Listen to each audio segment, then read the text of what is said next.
Welcome to our channel. So మనకు IBPS నుంచి మనకు కస్టమర్ సర్వీస్ అసోసియేట్ పోస్ట్కి సంబంధించిన నోటిఫికేషన్ అనేది రిలీజ్ చేయడం జరిగింది. సో దాని గురించి మనం ఫుల్ డీటెయిల్స్ అనేది ఈ వీడియోలో చూద్దాం. సో మనకు ఆన్లైన్ అప్లికేషన్ ఫామ్ స్టార్ట్ వచ్చేసి మనకు 1 ఆగస్ట్ 2025 నుంచి స్టార్ట్ అవడం జరిగింది. సో మనకు లాస్ట్ డేట్ వచ్చేసి మనకు 21 ఆగస్ట్ 2025. So okay. సో మనకు పేమెంట్ అప్లికేషన్ వచ్చేసి సేమ్, దాని కూడా సేమ్ డేటు. సో అప్పుడే మనం పేమెంట్ కూడా చేసుకోవాలి. సో అలాగే మనకు edit window for the candidates modification కానీ కరెక్షన్ కానీ ఏమైనా చేసుకోవాలంటే మనకు ఆ రిజిస్ట్రేషన్ కంప్లీట్ అయిపోయిన తర్వాత వాళ్ళు ఒక డేట్ అనేది మెన్షన్ చేశారు. మనకు ఐబీపీఎస్ అఫీషియల్ వెబ్సైట్లో మనకు దానికి సంబంధించిన డేట్ అనేది చెప్తారని చెప్తున్నారు. అలాగే మనకు conduct of pre examination training. So మనకి ఎవరికైతే మనకు ఫ్రీ ఎగ్జామినేషన్ ట్రైనింగ్ ఉంటుందో వాళ్ళకి మనకు సెప్టెంబర్లో మనకు ఈ యొక్క ఎగ్జామ్ అనేది అంటే ట్రైనింగ్ అనేది కండక్ట్ చేస్తారని చెప్తున్నారు.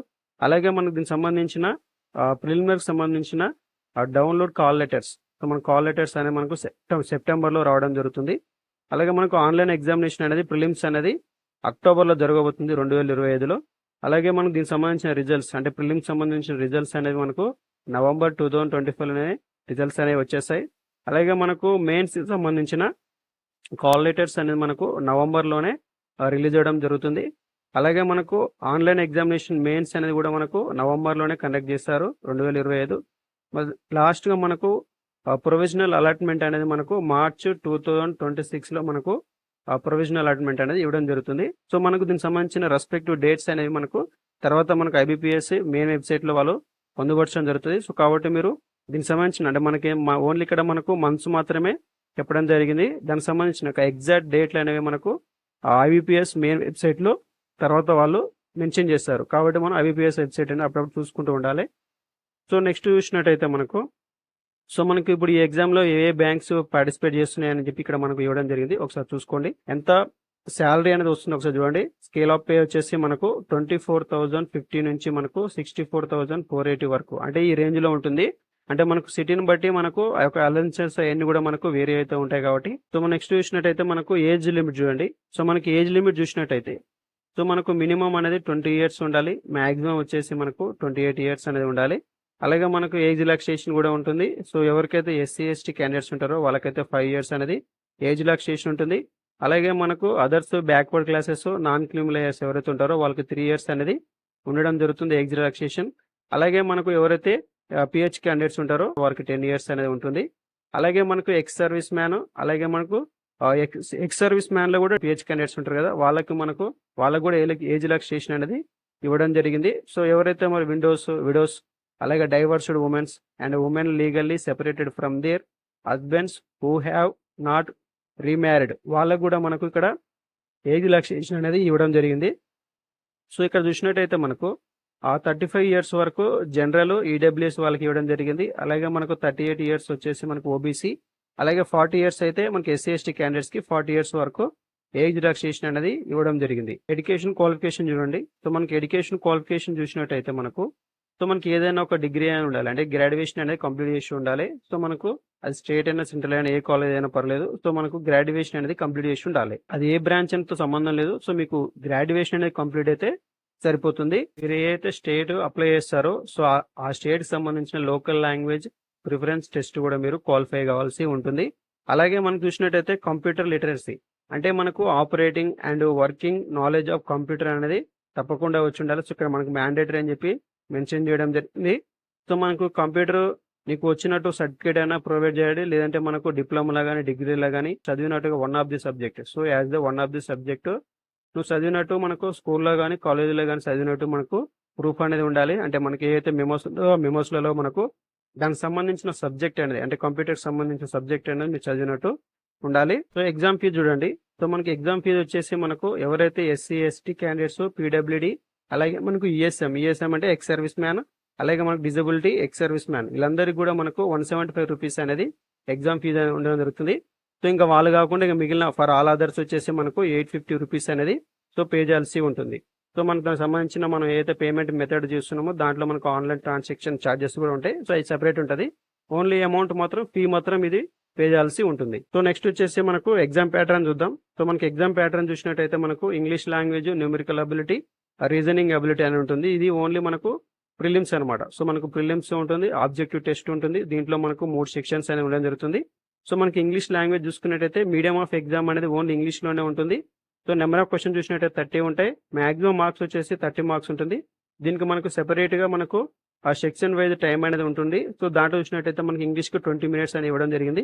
అలాగే నెక్స్ట్ వచ్చేసి మనకు సెకండ్ సెక్షన్ వచ్చేసి numerical ability. So numerical ability అనేది మనకు మీడియం ఆఫ్ ఎగ్జామ్ అనేది లోకల్ లాంగ్వేజ్‌లో కూడా ఉంటుంది. సో మీకు ఏదైతే లోకల్ లాంగ్వేజ్ ఉంటుందో అంటే ఇంగ్లీష్ కాకుండా మిగతా ఏ లోకల్ లాంగ్వేజ్ అయినా మీరు పెట్టుకోవచ్చు. ఒకవేళ మీకు ఇంగ్లీషే కావాలంటే ఇంగ్లీష్ కూడా పెట్టుకోవచ్చు. సో మీ ఇంగ్లీష్‌తో పాటు మనకు ఏదైతే లోకల్ లాంగ్వేజ్ ఉంటాయో ఆ లోకల్ లాంగ్వేజ్ అన్నీ కూడా మనకు అవైలబిలిటీ అనేది ఉంటుంది. సో మీడియం ఎగ్జామ్ అనేది మీకు నచ్చింది పెట్టుకోవచ్చు. సో మనకు నెక్స్ట్ వచ్చేసి మనకు న్యూమరికల్ అబిలిటీలో మనకు 35 క్వెషన్స్ అని ఉంటాయి. 35 మార్క్స్ ఉంటుంది. దీనికి కూడా 20 మినిట్స్ అనే టైం ఉంటుంది. రీజనింగ్ అబిలిటీ కూడా సేమ్ వచ్చేసి మనకు ఇంగ్లీష్‌తో పాటు లోకల్ లాంగ్వేజ్ కూడా మనం పెట్టుకోవడానికి అవకాశం ఉంది. దీంట్లో మనకు 35 క్వెషన్స్ ఉంటాయి. 35 మార్క్స్ ఉంటాయి. దీనికి కూడా 20 మినిట్స్ అనే టైం అనేది ఉండడం జరుగుతుంది. టోటల్‌గా చూసినట్టయితే మనకు 100 క్వెషన్స్, 100 మార్క్స్, 60 మినిట్స్ అంటే 1 అవర్‌లో మనకి ఎగ్జామ్ అనేది కంప్లీట్ అనేది అవ్వడం జరుగుతుంది. సో మనకి ఇక్కడ చూసినట్టయితే ఇక్కడ మనకు 3 సెక్షన్స్ ఉన్నాయి కదా! సో 3 సెక్షన్స్ కూడా మనకు సెపరేట్ కట్ ఆఫ్ అనేది ఉంటుంది. సో ఇక్కడ మెన్షన్ చేయడం జరిగింది చూడండి. సో మనకు సెపరేట్ కట్ ఆఫ్ అనేది ఉంటుంది. సో ఎంత కట్ ఆఫ్ అనేది మనకు ఐబీపీఎస్ వాళ్ళు మనకు డిసైడ్ అనేది చేస్తారని చెప్పడం జరుగుతుంది. సో మనకి ఎగ్జామ్ రాసిన తర్వాత మనకు ఐబీపీఎస్ వాళ్ళు డిక్లేర్ చేస్తారు ఎంత కట్ ఆఫ్ అనేది. అంటే ఈ సెక్షన్‌కి ఎంత కట్ ఆఫ్ అనేది వాళ్ళు మాత్రమే డిసైడ్ అనేది చేయడం జరుగుతుంది. సో డిసైడ్ చేసి వాళ్ళని షార్ట్ లిస్ట్ చేసి మనకి మెయిన్స్‌కి అనేది తీసుకోవడం జరుగుతుంది. సో మనకు డిసైడింగ్ ఫ్యాక్టర్ అనేది ఓన్లీ ఐబీపీఎస్ తరపున ఉంటుంది. సో ఎంత కట్ ఆఫ్ అంటే ఎన్ని మార్క్స్ తెచ్చుకుంటే మీరు ఈ సెక్షన్ కట్ ఆఫ్ క్వాలిఫై అవుతారని చెప్పి ఎక్కడ కూడా వాళ్ళు మెన్షన్ చేయలేదు. కాబట్టి మీరు ఇంగ్లీష్‌లో మీరు క్వాలిఫై కావాలి, న్యూమరికల్ అబిలిటీలో క్వాలిఫై కావాలి, రీజనింగ్ అబిలిటీలో క్వాలిఫై అవ్వాలి. అంటే ఈచ్ సెక్షన్‌లో మీరు కట్ ఆఫ్ మార్క్స్ అనేది క్లియర్ చేయాల్సి ఉంటుంది. సో ఎంత కట్ ఆఫ్ అనేది మనకు ఎక్కడ కూడా మెన్షన్ చేయలేదు. మీరు ఎగ్జామ్ రాసిన తర్వాత అక్కడ ఎంతమంది అయితే క్యాండిడేట్స్ ఎగ్జామ్స్ రాస్తారో వాళ్ళకి వచ్చిన మార్క్స్‌ని బేస్ చేసుకొని మాత్రమే అది కూడా ఐబీపీఎస్ మాత్రమే అనౌన్స్ అనేది చేయడం జరుగుతుంది. ఎంత కట్ ఆఫ్ మార్క్స్ అనేది. సో నెక్స్ట్ మనం మెయిన్స్ చూసినట్టయితే సో మనకు మెయిన్స్‌లో కూడా మనకు general or financial awareness, general English, reasoning ability and quantitative aptitude. So మనకు ప్రిలిమ్స్ కంటే మెయిన్స్‌కి ఒక సబ్జెక్ట్ అనేది ఎక్స్ట్రా యాడ్ అవ్వడం జరిగింది. సో దీంట్లో చూసినట్టయితే మనకు మొత్తం ఇక్కడ చూడండి మనకు ఇక్కడ ఏదైతే మొత్తం ఇక్కడ 4 సెక్షన్స్ ఉన్నాయి. ప్రిలిమ్స్‌లో అయితే 3 సెక్షన్స్ ఉన్నాయి. ఇక్కడ మనకు 4 సెక్షన్స్. ఇక్కడ చూసినట్టయితే ఇక్కడ ఏం మెన్షన్ చేశారంటే నాట్ బై సీక్వెన్సీ. అంటే ఇక్కడ ఏదైతే మనకు ఆర్డర్‌లో ఇచ్చారో జనరల్ అవేర్‌నెస్, జనరల్ ఇంగ్లీష్‌ని ఇచ్చారో సో ఇదే ఆర్డర్‌లో రాకపోవచ్చు అని చెప్పి ఇక్కడ మెన్షన్ చేయడం జరిగింది. అదే మనకు ప్రిలిమ్స్‌లో చూసినట్టయితే అక్కడ ఎలాంటిది ఏం మెన్షన్ చేయలేదు. అంటే దాని మీనింగ్ ఏంటంటే ఇదే ఆర్డర్‌లో రావడానికి అవకాశం ఉంది. అంటే ఫస్ట్ ఇంగ్లీష్ వస్తది, తర్వాత న్యూమరికల్ అబిలిటీ, తర్వాత రీజనింగ్. కానీ అదే మనకు మెయిన్స్‌లో అయితే ఇదే ఆర్డర్‌లో రాకపోవచ్చు అని చెప్పి ఇక్కడ మెన్షన్ చేయడం జరిగింది. సో ఇది మీరు గమనించాలి. సో మనకు ఫస్ట్ సెక్షన్ చూసినట్టయితే మనకు general awareness are financial awareness అని చెప్పి ఇవ్వడం జరిగింది. సో మనకి ఇది మీడియం ఆఫ్ ఎగ్జామ్ అనేది మనకు ఇంగ్లీష్‌తో పాటుగా లోకల్ లాంగ్వేజ్ కూడా ఉంటుంది. అలాగే మనకు 40 క్వెషన్స్ ఉంటాయి. 50 మార్క్స్ అని ఉండడం జరుగుతుంది. సో మనకు ఇక్కడ సెక్షన్ టైమింగ్స్ ఉంటాయి కాబట్టి 20 మినిట్స్ అనేది టైం ఉంది. అలాగే మనకు జనరల్ ఇంగ్లీష్ చూసినట్టయితే ఓన్లీ మనకు ఇది ఇంగ్లీష్‌లో మాత్రమే ఉంటుంది ఎగ్జామ్. ఎగ్జామ్ అనేది మీడియం ఆఫ్ ఎగ్జామ్ అనేది ఓన్లీ ఇంగ్లీషే. మనకు 40 క్వెషన్స్ ఉంటాయి. 40 మార్క్స్. టైం వచ్చేసి 35 మినిట్స్. అలాగే మనకు రీజనింగ్ అబిలిటీ చూసినట్టయితే మనకు ఇంగ్లీష్‌తో పాటు లోకల్ లాంగ్వేజ్ కూడా ఉంటుంది. నెక్స్ట్ వచ్చేసి మనకు 40 క్వెషన్స్ ఉంటాయి. 60 మార్క్స్ ఉంటుంది. 35 మినిట్స్ అనే టైం ఉంటుంది. అలాగే మనకు క్వాంటిటేటివ్ యాప్టిట్యూడ్ చూసినట్టయితే మనం ఇంగ్లీష్‌తో పాటు లోకల్ లాంగ్వేజ్ ఉంటుంది. 35 క్వెషన్స్, 50 మార్క్స్, 30 మినిట్స్ అనేది టైం అనేది ఉండడం జరిగింది. టోటల్‌గా చూసినట్టయితే నెంబర్ ఆఫ్ క్వెషన్స్ వచ్చేసి మనకు 155. మనకు మాక్సిమం మార్క్స్ వచ్చేసి 200 మార్క్స్. టైం వచ్చేసి మనకు 120 మినిట్స్ అనేది ఉండడం జరిగింది. ఓకే. సో మనకి ఎగ్జామ్ ప్యాటర్న్‌లో ఏమన్నా మార్క్ చేంజెస్ ఏమైనా ఉంటే ఓన్లీ ఐబీపీఎస్‌లో మనకు వాళ్ళు వాళ్ళే చెప్తారని చెప్పడం జరిగింది ఇక్కడ. సో ఇక్కడ మీరు గమనించొచ్చు. సో ఎగ్జామ్ ప్యాటర్న్‌లో ఏమన్నా చేంజెస్ ఏమైనా ఉంటే ఓన్లీ అఫీషియల్ వెబ్‌సైట్ అయిన ఐబీపీఎస్ వాళ్ళు మాత్రమే చెప్తారని చెప్పి ఇక్కడ మనకు మెన్షన్ చేయడం జరిగింది. సో నెక్స్ట్ చూడండి. సో మనకు list of versions of test అంటే మీడియం ఆఫ్ ఎగ్జామినేషన్. సో మనకు మీడియం ఆఫ్ ఎగ్జామినేషన్ అనేది మనకు స్టేట్‌ని బట్టి మారుతూ ఉంటుంది. అంటే మనకి ఇక్కడ ఏదైతే స్టేట్ ఉంటుందో ఆ స్టేట్‌లో మనకు ఏదైతే మీడియం ఆఫ్ ఎగ్జామ్స్ ఉన్నాయో ఒకసారి చూసుకొని లాంగ్వేజెస్ ఏమని చూడండి. ఫర్ ఎగ్జాంపుల్ మనకు ఆంధ్రప్రదేశ్‌లో అయితే మనకు ఆంధ్రప్రదేశ్‌లో English, Hindi and Telugu. So ఈ మీడియం ఆఫ్ ఎగ్జామ్స్ అనేది ఈ 3 లాంగ్వేజెస్‌లలో మీరు ఎగ్జామ్ అనేది రాసుకోవచ్చు. ఇంగ్లీష్ రాసుకోవచ్చు, హిందీ రాసుకోవచ్చు, తెలుగు రాసుకోవచ్చు ఆంధ్రప్రదేశ్ వాళ్ళైతే. అదే మనకు తెలంగాణ వాళ్ళైతే చూడండి. సో మనకు తెలంగాణ వాళ్ళైతే ఇంగ్లీష్ ఉంది, హిందీ ఉంది, తెలుగు ఉంది, ఉర్దూ కూడా ఉంది. ఇక్కడ ఎక్స్ట్రా ఉర్దూ కూడా ఉంది. సో తెలంగాణ అయితే ఉర్దూ కూడా మనకు వన్ ఆఫ్ ది లాంగ్వేజ్ అనేది ఉంది. సో మీరు ఉర్దూలో కూడా మీరు ఎగ్జామ్ అనేది రాసుకోవచ్చు. రాంగ్ ఆన్సర్స్ పెడితే మనకు పెనాల్టీ అనేది ఉండడం జరుగుతుంది. సో మనకు ఈచ్ క్వశ్చన్కి మనకు 1/4 అనేది ఉండడం జరిగింది. సో 1/4 అంటే మీరు ఒక క్వశ్చన్ అనేది మీరు రాంగ్ చేస్తే మీకు 1/4 అనేది డిడక్షన్ అనేది జరగడం జరుగుతుంది. ఆర్ లేదా 0.25 మార్క్స్ అనేది డిడక్షన్ అనేది ఉంటుంది. సో కాబట్టి మీరు ఇక్కడ మనకు పెనాల్టీ అనేది ఉంటుంది, నెగిటివ్ మార్క్స్ ఉంటాయి. సో మీరు గుర్తుపెట్టుకోవాలి, మనకు నెగిటివ్ మార్క్స్ అనేది 1/4. ఓకే, 1/4. ఓకే, అంటే మనకు 4 క్వశ్చన్స్ రాంగ్ చేస్తే ఒక మార్క్ అనేది పోవడం జరుగుతుంది. ఓకే, 4 క్వశ్చన్స్ అనేది మీరు రాంగ్ చేస్తే ఒక మార్క్ అనేది పోవడం జరుగుతుంది. ఫైనల్ మెరిట్ లిస్ట్ అనేది మనకు ఎప్పుడైనా సరే మెయిన్స్ ఎగ్జామినేషన్ బేస్ చేసుకుని మాత్రమే ఆ ఫైనల్ మెరిట్ లిస్ట్ అనేది తీస్తారని చెప్పి ఇక్కడ మెన్షన్ చేయడం జరిగింది. ఓకే, మనకు ఫైనల్ ఏదైతే మెయిన్స్ ఎగ్జామ్ రాస్తామో మెయిన్స్ ఎగ్జామ్లో వచ్చిన మార్క్స్ ఆధారంగానే మనకు ఫైనల్ మెరిట్ లిస్ట్ అనేది ఉండడం జరుగుతుంది. సో ఇక్కడ చూడండి, scores obtained in the online examination, the corrected scores obtained by each of the candidates in different sessions will be normalised using the equi percentage method.